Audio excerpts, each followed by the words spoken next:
Here are a couple of troubleshooting tips for embouchure. So when we start with the paper and the coffee straw, some students might have trouble keeping the paper still. We talked about how the jaw and the chin play a large role in how the lips line up. So if they're having trouble sending the air straight across, you can encourage them to deliberately send it down and up. And a lot of times they'll see how mobile that can be, and that will help a lot. Another thing that can be happening is if the lips are carrying tension, which will cause them to be unstable as well. I like to use the coffee straw, form the embouchure ahead of time,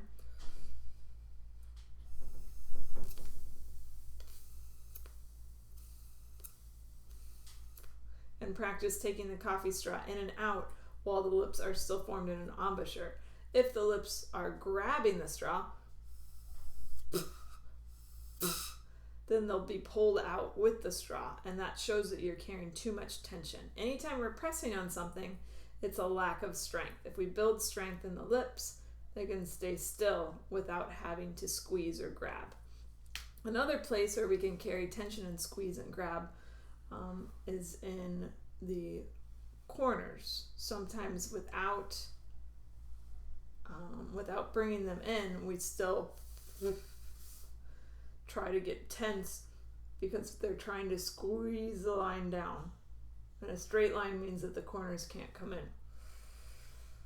Instead, we're looking for sort of that drawstring bag where everything comes in.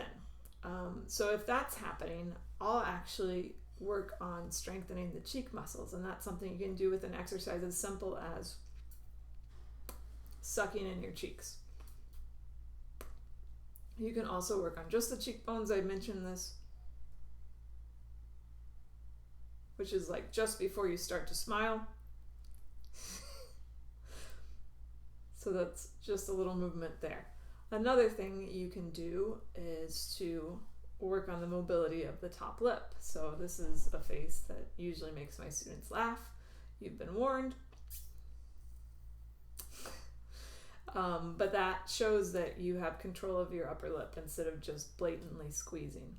You want to be able to lift and set. It should be like a curtain that meets the ground without squeezing.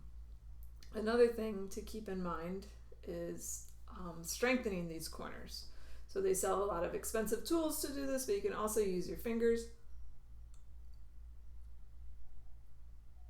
So the important part is that my fingers are providing resistance and the lips are pushing inwards. And those are just some quick exercises off the clarinet. Obviously, they shouldn't be done for hours at a time. You don't want to tire the muscles, but quick reminders throughout the day can be very helpful in building those embouchure muscles.